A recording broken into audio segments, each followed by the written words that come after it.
You're listening to the Entrepreneur's Agony Aunt podcast, keeping it real, telling the story like it is, because there are no mistakes that somebody else hasn't already made.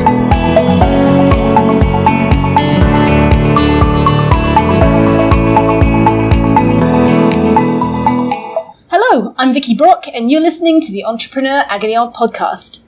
My guest this week is Kenny Fraser, CEO at TriScribe, where he's building world-class health analytics as a service. Chairman at Appointed, NXD at Molesey. He's a chartered accountant and had a long career as a management consultant and business leader with PwC. Specialising in the mobile, digital and communication sector, Kenny has a deep experience of the business of technology and its impact on the wider business world. And he has advised and mentored startups and corporations in more than 40 countries. So welcome, Kenny. Thank you very much for joining me to share your wisdom. Thank you very much. Thank you. That's one of the best introductions I've ever had, Vicky. I earn my keep.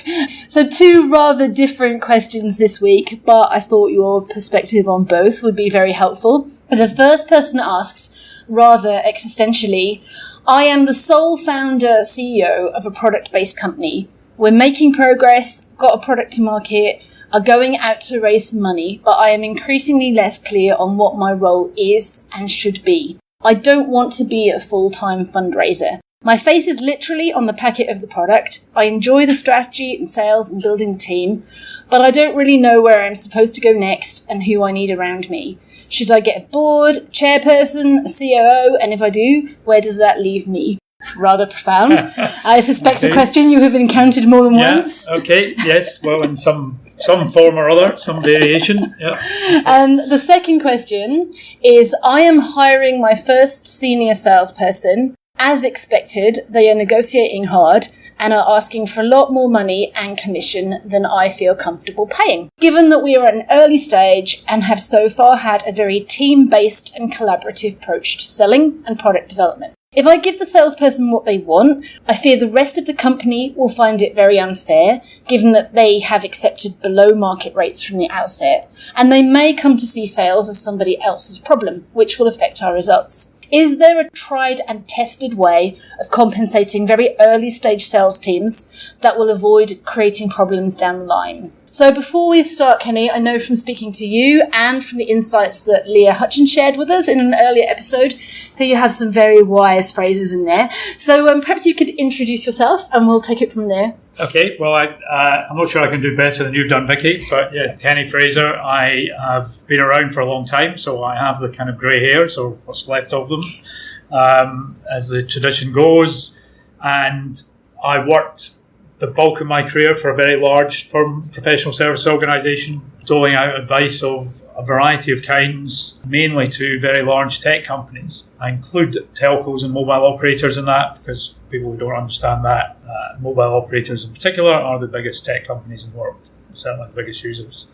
And the last 4 or 5 years since I stopped doing that, I've been working right at the other end of the spectrum and trying to use what I learned there to help entrepreneurs and companies grow and succeed. Do a bit of investing. I have got that non-exec hat, but my philosophy is always about how can I help the entrepreneur and the company rather than... And you've been doing a bit of CEOing yourself as a consequence, I've been CEOing a little bit recently, yes. So as you do through that route. So I sympathise with the sole person, because I am. You mentioned TriScribe, which is a digital health analytics startup. It's a spin out from Edinburgh University.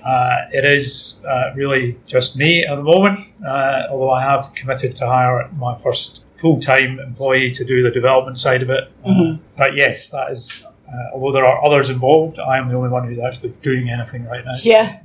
And that's the really interesting process you go through, I think, as a CEO or as a founder CEO. Yeah. You kind of start off where you are doing everything. Yes. And even if you don't want to be, even if you get the theory that you should be working on the business, not in the business, that's fine. Yep. When there's somebody else in the business. But yes. I suspect the first person asking this question has kind of been in exactly that place. They've built this from nothing. They've been used to being on their own.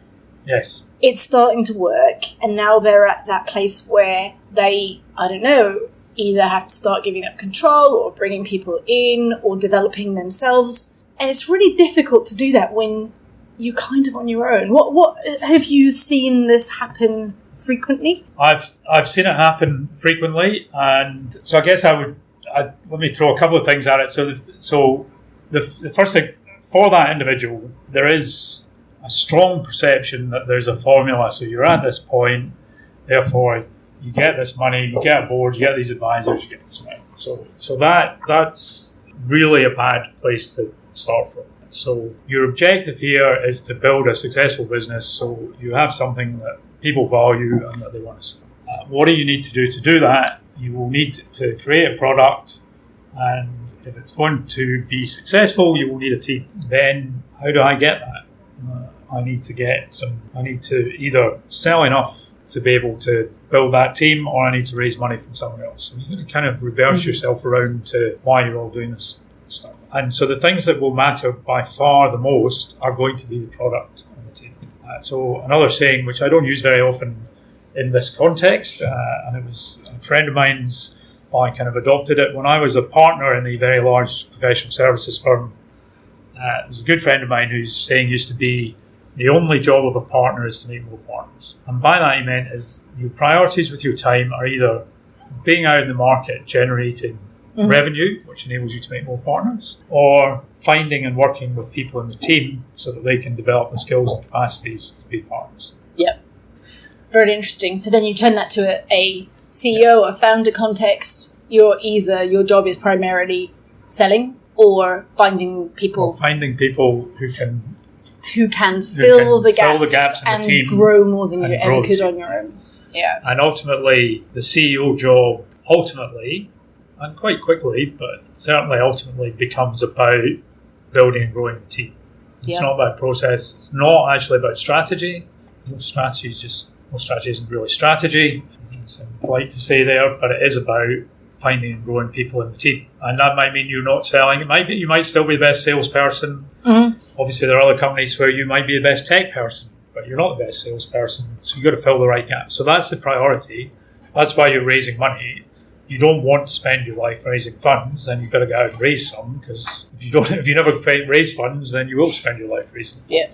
And that whole fundraising thing, I saw on your website that you said, I'm not going to help you raise money. And I have that now myself, because the number of people who've gone, oh, well, you just raised the money for me. Like, I can't raise the money for you. I can give you some tips on how to raise the money. I can give you some tips on how to increase your chances of success. I can review your deck. I can see your pitch. I can do a mock Q&A. I can look at your evaluation, how much you're raising, your numbers, the whole lot. But I can't raise your money for you. Only you can raise your money. Only you can do it. And it's not unfortunate. It's just fact. And this is very well broadcast as well. So you look it up, and the first 10,000 hits you get in Google will actually tell you this. People, for some reason, just miss the first 10,000 and go on to the next one. People who invest in early stage companies are investing in the team and the people. So they want to see the people. It doesn't matter who I am or you are, who your chairman is, who your advisors are. That's all nice fluff. They want to see you. If you're the sole person, then that's the person they want to see. If there's 2 or 3 founders, then they want to see all those people, because that way ahead of business plan, idea, IP, any of those other things, that's what they're investing in. That's not a very insightful thing. Like I say, you can read thousands of articles that tell you exactly that. If that's the case and you are going through this phase where you've validated certain things, it deserves to live. Yes. It deserves to live and it deserves to grow, which I think the very early stages of the business, I mean, I look at it as almost like a 3-monthly thing, a process. Does my business deserve to live in my brain for another 3 months? Yeah. This deserves to keep existing. And I visit that very often. Yeah. But there becomes a point where you go, you know what? It really does. And you're starting to then execute in a really big way, bring people in, bring team in, and achieve more than you can do on your own. And I'm assuming this person's probably at that place of having some people around them because they've got product to market. Look, ultimately, if you can do it all on your own, then fine. That's great, you know.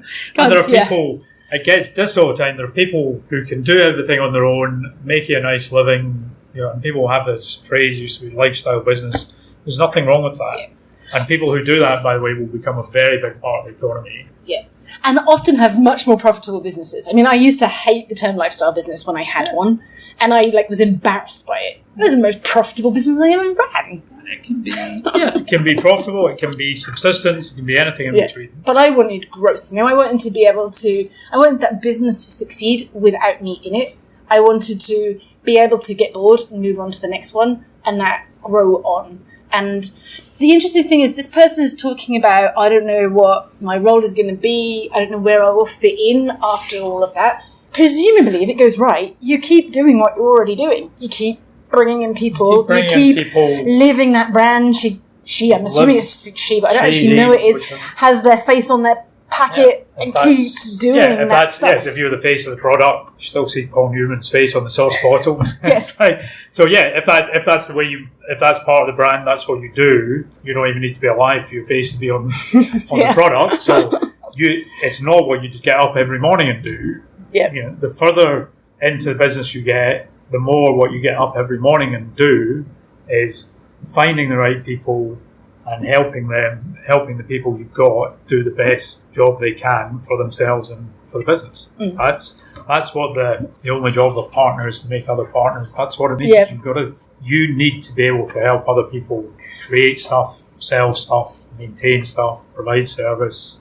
I think one of the things that I hear, and perhaps the underpinning fear here, is that everything changes once you have investors and suddenly you've got to be kind of like round this aggressive boardroom table doing all these things. Is that a myth? Is that something that creeps in through inexperience on the investor and the CEO side? Or what should that look like? So boardroom table should not be aggressive, ever. And most of what you see about Yosan is particularly badly portrayed for deliberate TV reasons in The Apprentice, but you say in lots of other fiction and even supposed fact. Boardrooms are not aggressive places because boards work as team. So if you get investors, so I could really focus on the team, because if your choice is find a non-exec or find a person for the team, find the person for the team. That doesn't mean that non-execs and advisors can't add value. If you get investment, the investors will bring some conditions around, they'll typically have an investor director, they might even ask you to get another non-exec, they'll probably be quite insistent that you have professional advisors for lawyers, accountants, those types of things. What they won't do in the early stage is force you to accept individuals. They'll suggest someone if you've got no idea. It's the same principle as someone you hire. You want someone who's going to add value to the business, who's going to help. It's probably the best opportunity you will get as an entrepreneur to find someone who's going to help you grow as an individual. So if you can find someone who'd make a great non-exec, someone you'd like to sit with, just like you and I are doing now, and talk about the challenges you're facing, then get that and go to your investor and say, I'd like to invest a director. Could it be this person? And generally they'll be delighted because they struggle to find people to take those roles. Interesting. So go and find someone who's going to be a helpful mentor to you and bring them into that. And I mean, obviously you're an experienced NXD, you've done some investment, you've been on all of the different sides of the table. What is the key, is there a key role in making that work? I mean, is that the CEO doing that? Is that ideally, you are a chair, are you a chair? Here yes. Although I wouldn't say there's a big difference. I am old, so this whole idea that somehow or other the chairman and other non-execs were somehow different roles is actually rooted in a thing called the Cadbury Report, which is the first formal corporate governance. It's not even legislation, it's recommendations. It was adopted as a stock exchange code. Just people on the board who are not employed by the company. Mm-hmm. That's all it is. There's no legal difference in the responsibilities of the chairman, CEO, non-exec, or anything else on that. It's the single factor in making it is the relationship between the people on the board. So if that's just the CEO, founder, and the first non-exec, which it might be, and it will be quite often, then that relationship is the critical thing. It's not about agendas or formality or how often or what you do. It's about the relationship between those two people. And if I had to find one piece of advice for you in that, you as the CEO, founder, whoever you are, whatever age you are, whatever your background, you need to grow and develop yourself. If you're not growing and developing yourself, then I would get bored out of my skull if I wasn't doing that. Oh, absolutely, me too. And that, of all the people who are in the company, the person who's most likely to help, and it's not just about other people, so it's about you, but if you want to find an individual who's going to help you do that, an NXD role is an perfect slot to get them actually in and committed as part of the company and still be that person and mentor. That's really interesting because it is incredibly hard to develop yourself from the inside. I kind of felt like I actually, put a lot of effort into developing a young team. Yeah. But actually, I was lucky I went on the MIT on entrepreneur development thing. Yeah. But that was right back in 2013. Which other people who might you did listen the to Harvard this thing. might get the chance to do. Absolutely. And that was actually amazing to learn the theory and to kind of see all different kinds of businesses.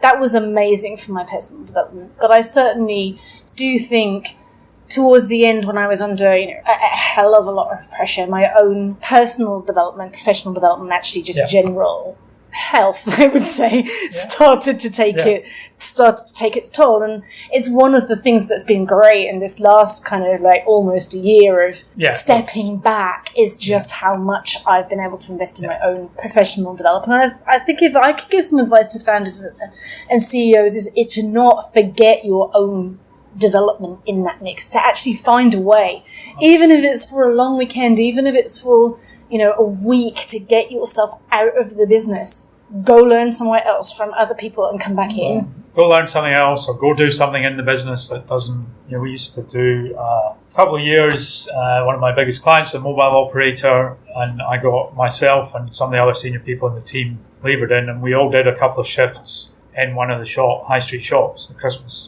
selling phone speed. So it's still in the client's business, but you're learning. And I was lucky that I grew up in an organisation where personal growth and development was an absolute embedded pillar of progression. So I could not have had a career there without doing that. And it's funny because you can be on an incredibly steep learning curve. And I think that whole founder CEO learning curve is insane. It's more of a learning cliff, really. And you don't really know whether you're dropping off it or climbing up it at any one time.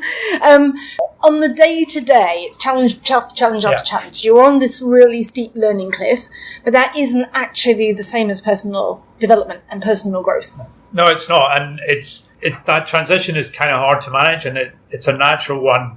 That's why I say I was lucky to be embedded in an organisation like that, because when I started there, it was your typical straight out of university, do your professional accounting qualification.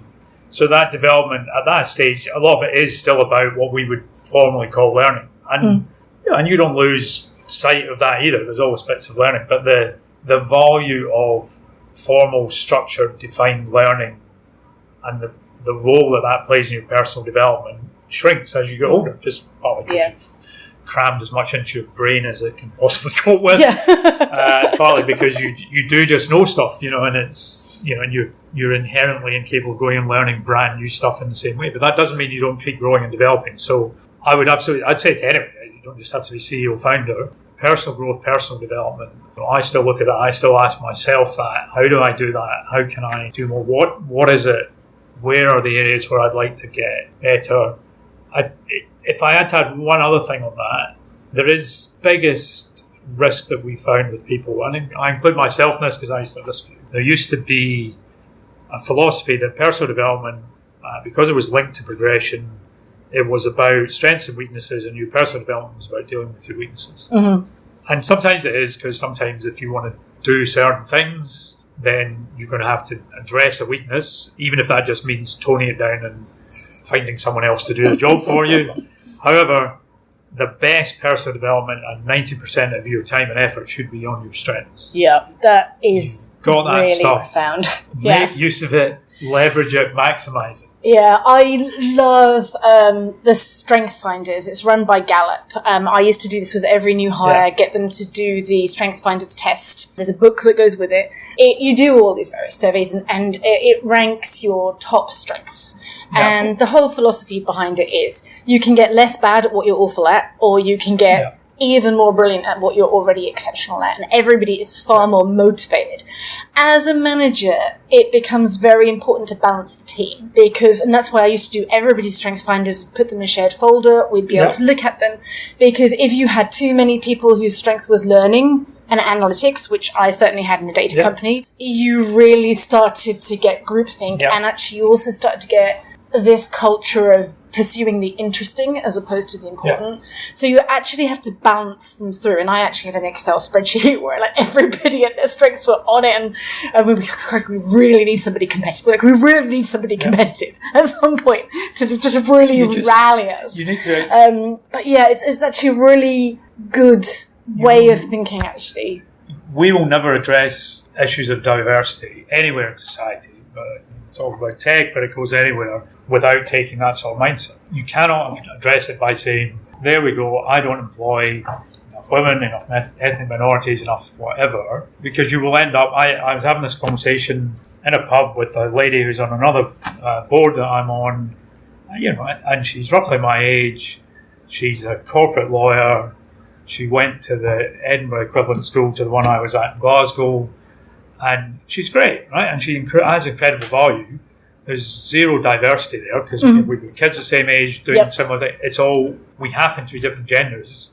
And we're quite smart people, but we're not very diverse. We come from very similar backgrounds. And I would add one final thing on this, and you can put this as an ask to people that listen, because if anyone's got an idea of how to sort this, I would love to hear it, because it's one that wrestles with me. When I spend time in this community in Scotland, I know when I meet entrepreneurs and founders, I am meeting some of the most talented people that we have here in Scotland, many of whom are at the early stage of that journey and have got 20, 30, 40 years even ahead of them, where they will be holding leadership positions in our community, whether that's in business or politics or charitable or social or whatever, and are already being recognised as leaders and have the talent to be incredible leaders. How do we help those people over a long term maximise that talent in whatever roles that they do? And that's a thread that needs to go through whatever they do, even if they make a successful business and sell out, or have several failing businesses and do something different, whatever. Those things are almost irrelevant to that individual thread. Yeah. And that's a fascinating one. I mean, I've had Mark Logan on the podcast several times, actually kind of exploring those questions, because it's not, the theory is interesting. The theory is better to read around this stuff than not read. It's better to learn around this stuff and not learn. Yeah. But as long as you don't think what you read is what you do, then yeah, and also that, and not very much of what there is to read is fit for purpose for a startup or for an entrepreneur who's in their early 20s. Or I did mine much later. I mean, really, I wish that I'd done my last company at 25 rather than 40. I wish I'd known when I was but 25. Hell, you're still going through this process of making it all up as you go along and learning what kind of leader you are as you go along and what kind of leader perhaps you should be, not just what you are and where the gaps are. There isn't actually anything much that I've come across which is a real semi-structured way of kind of measuring and developing and understanding yourself long-term over that. I mean, it's actually, I haven't come across something. I mean, maybe people know of stuff, and if they do, you know how to submit your question or your comment. I'd love to hear about it. But I'd love to learn about that, actually. So the second one is interesting. The second one, I have battled with this question. I got so many sales hires wrong before I got it right, and then when I got it right, I don't think I got the whole compensation framework right to the benefit of the company as a whole. I suddenly found myself with an expensive management layer and the rest of us, and that wasn't good for the company's long-term future. So the person asks, they are asking for more money and more commission than they feel comfortable paying, and they're really worried about knocking the balance of the company out of whack, as they should be. I did that. As they should be, And also they're worried that sales will now become regarded as somebody else's problem. I did that too. So is there any kind of tried and tested methods, anything you've seen? So I kind of go off the reservation pretty early with this. So there are lots of tried and tested things. Most of them are wrong, and for me personally, most of them are dangerously wrong. So this is genuinely an area where I think a much different and more innovative approach is required. And they're wrong partly because of myth and partly because there is a reality of how people think that stuff gets sold, which is the way it's always been done, but it does not need to be the way it needs to happen. So this is not the standard answer, right? Tell me more about the wrong stuff first, So the wrong stuff is rooted in two things. One is it's rooted in the model that says you sell stuff.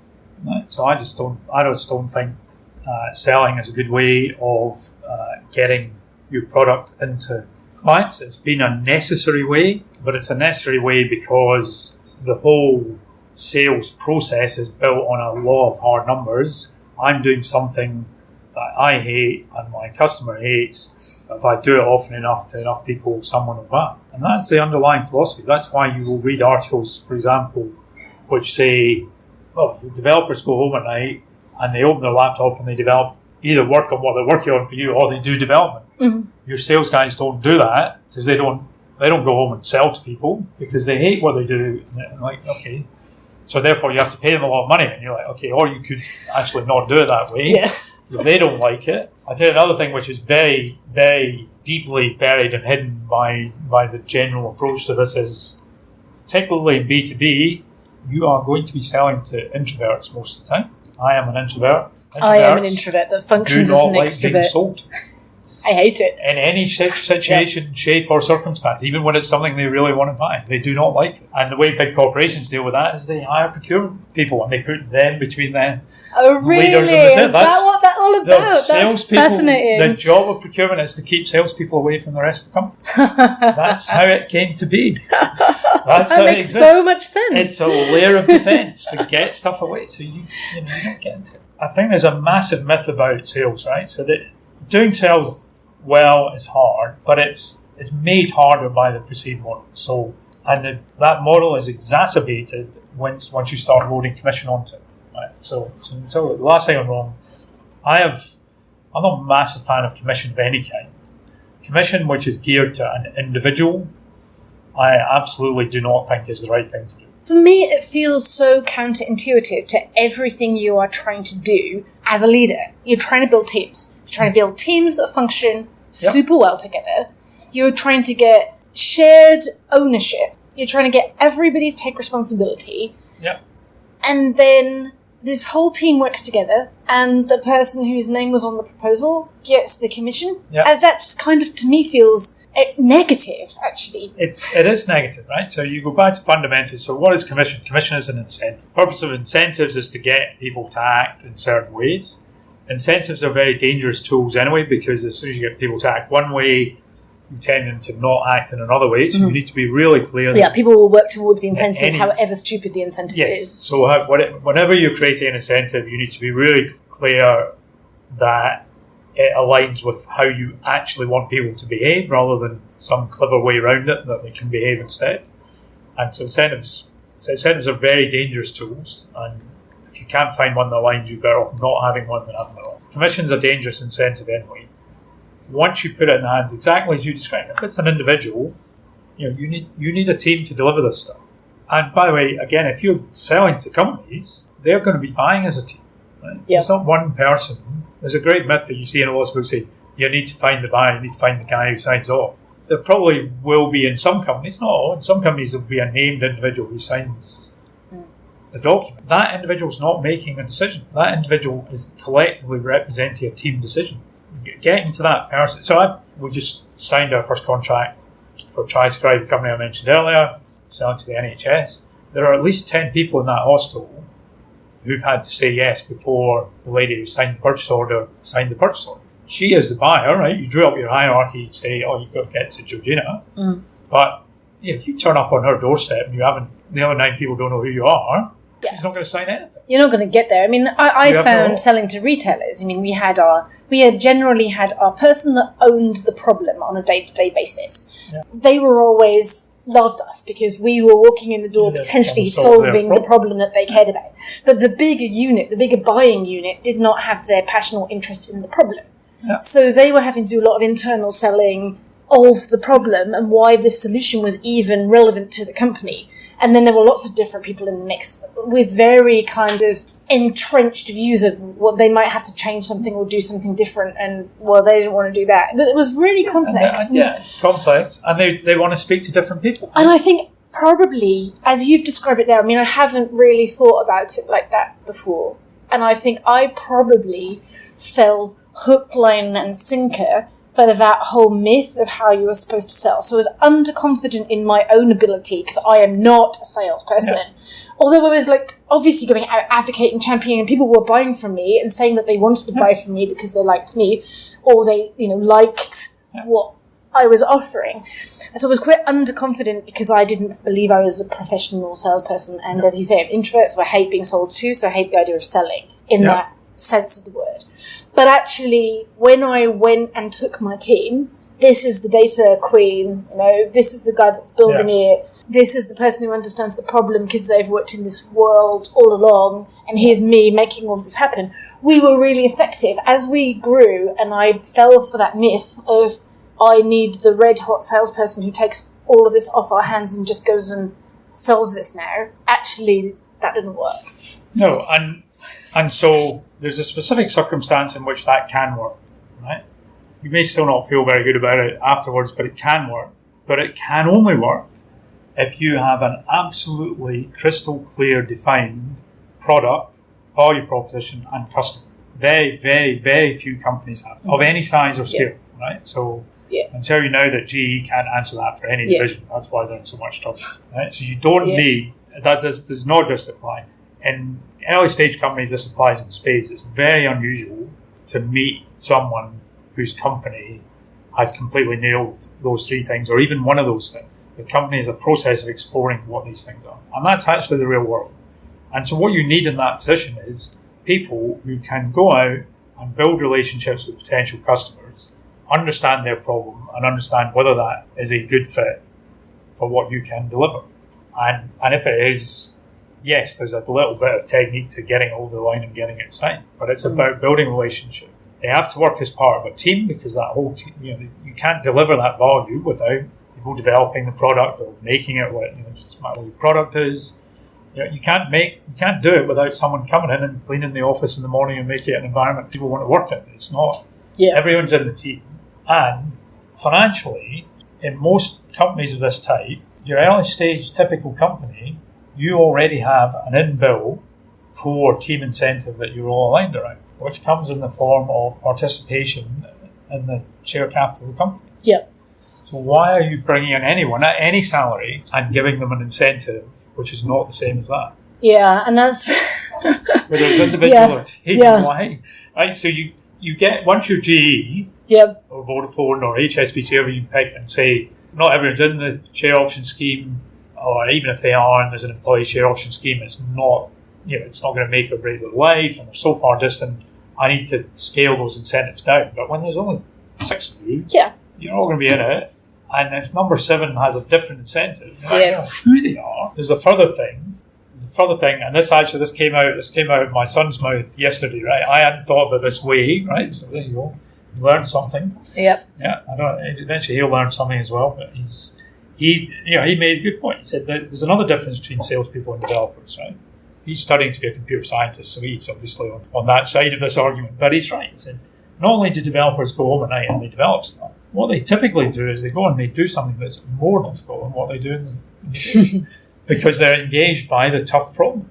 And if you say, I'm going to take my product to the next level and I'm going to put some really brand new whizzy technology in it, everyone in your development team wants to be on that exciting hard thing. Salespeople as a breed, I don't know, but sales commissions produce an incentive that works exactly reverse. It says to the sales guy, go out and find the easiest thing. And I so made this mistake, and that is not to denigrate the salesperson involved. It's not. Yeah, so that's why I'm being careful saying salespeople.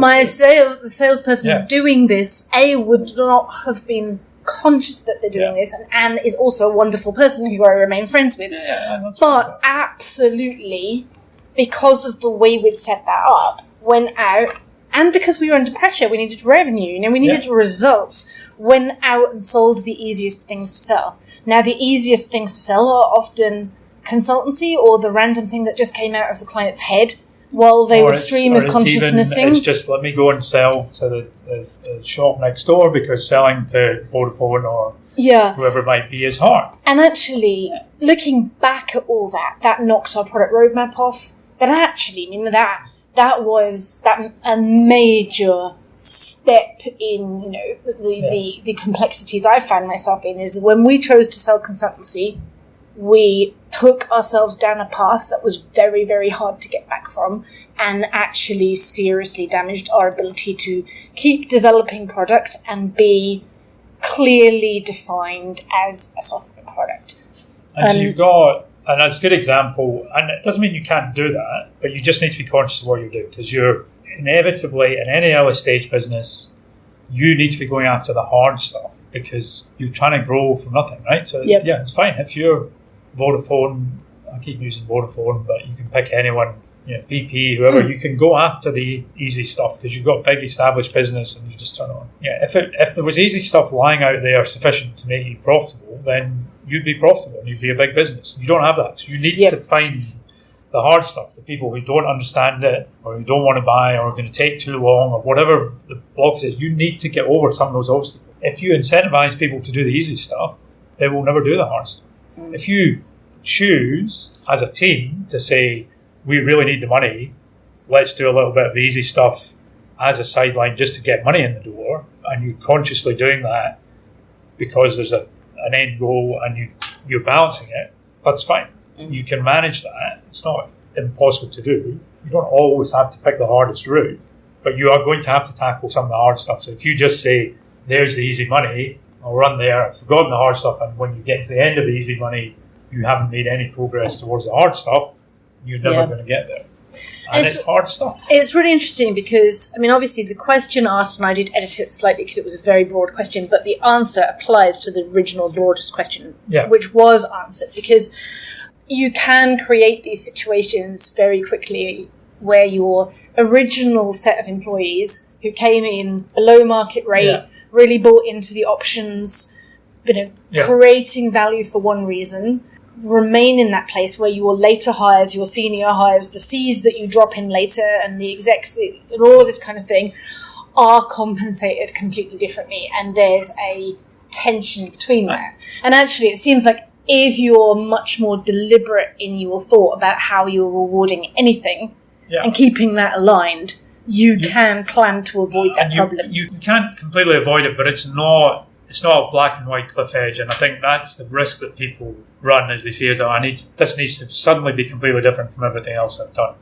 And that's not how it works. The fact is, if you're successful, you will grow out of that because, yes, you will get to a point where you're big enough that you have to be paying market rate because people who come in, the number of employees and the maturity of the business is such that that is how you give an appropriate incentive to get the best people. You're lucky at the early stage in that you have an alternative incentive because you can't afford to pay market rate. You don't suddenly go from that's what we do all that to suddenly now I'm going to get to the highest in the market. You gradually eke out of that, and those people who were in early have either cashed in those share options and made their money out of it, or in some other way, or have risen up in some other way that they've kind of gradually come up towards it. You always have a bit of tension, even in very big organisations, between people who are on the payroll and you only pay 500 quid extra to get someone else that. So there's always a day-to-day thing, but you're hiring. The solution to your problems is not going to be, let me go and hire someone who I pay twice as much, incentivise differently, who is only taking the job for the money that I'm paying, right? Everyone else in your team is in it because they believe that you can make success. And it really does destroy your team. If you do it, it might be a short term, get some investors on your board off your back, but actually it destroys your team. It destroys your team. It might get investors off your back, but it will not ultimately get them off your back because it won't work. Right? It's not actually going to get you to where you need to get to. Either find someone who's got that experience but who's prepared to work for a different type of incentive package. If they've got that, that's great. If they haven't, I'd much rather, because again, this is what you're doing in every other role in the company, including your previous questioner who's CEO and founder. I bet he or she hasn't been CEO of 6 big businesses or 6 small ones before. They're learning on the job. So don't hire the 45-year-old so-called proven, absolutely gold-plated solution. Go and hire a 25-year-old who's got a lot to learn, because that's what your tech team's like, that's what your marketing team's like, that's what the CEO's like, that's what everyone else is like. And give them the platform in terms of the quality of the business, the vision, the culture of the business, the team they're working in, to learn and grow. And it's interesting. Not everyone will learn and grow. Some will hit a limit. To wave the flag slightly for age diversity, I think the important thing is it's about the learning and growing mentality. Yes. So that doesn't mean that it doesn't mean it can't be a 45-year-old who wants to learn. It doesn't mean it can't be a 45 and older actually. And I think that can work too. Young, I'm 40. Just like from the perspective of the 45-year-old. I'm not just deep in there, but it's the mindset. It's the mindset of learning and growing, and that opportunity, and that's. That is what, whatever age or background, that's what you're doing. You put in people into a new environment. We're all trying to do something and stretch yourself to do something that you haven't done before. Yeah. And that's how why don't you want a salesperson, whatever you call them, right? And I prefer to call them customer relationship than sales. I meant to ask that. What should we be calling these people? Customer relationship. That's useful to know. I think the interesting thing is if you hire for that growth mindset, and you deliver it, and you have that embedded into your culture, whether it works or whether it doesn't work. You can look at what you've achieved and go, every single person in my company is in a better place than they were at the beginning as a result of having done that. And, now with the benefit of time, I can look at myself and go, I am better at what I do for having done this. And so actually was pretty much all of my team. And it is an interest, that's not a failure. That's not even a risk. That is success in its own terms. The final thing I would say is if you do find yourself in a position where you really feel that commission's right, do it on a team basis, not on an individual basis. Yeah. And there's a really interesting book. There's a really interesting book about how that can work. If you are thinking about commission and team commission, have a read of Impossible to Inevitable by Aaron Ross and Jason Lemkin, who are the guys behind Sastra, because they talk about how team commission works. I read that book. I bought a copy for in my entire executive and said, we're doing this. But it was too late, to try to impose that after we'd created it. It didn't work. It's very hard to break. Have a read of that before you think about it, because it's actually a really interesting approach. We hired a new partner who came into the business, my old business, at a very senior leader position, more senior than I was, taking over a big business unit, consulting unit that I worked in. And really good guy, but there were some things that he just didn't know. So he came in, and day one or day two, he's in sitting in a big room with a lot of partners, mainly leadership group, including me. And what we're going to do, he said, one of the things I'm going to change, and I realised it'd be really hard, is we're going to move away from percentage-based or individual fee earning to team-based. And we're all sort of looking at it and saying, who's going to tell them we've never worked any other way. Yeah. That's how it works. It's all right, excellent. That's really good. Right? Yeah, okay. Great. We'll do that. Okay. We'll stay with that. Yeah. It's been a pleasure talking to you, Kenny. You too, Vicky. We keep talking all day, but I know you've got things to do, as I allegedly have I. Wow. So you've been listening to Vicky Brock and Kenny Fraser, this week's Entrepreneur Agony Aunts. You can subscribe on iTunes, Spotify, Podbean, and as ever, submit your question at vickybrock.com/podcast.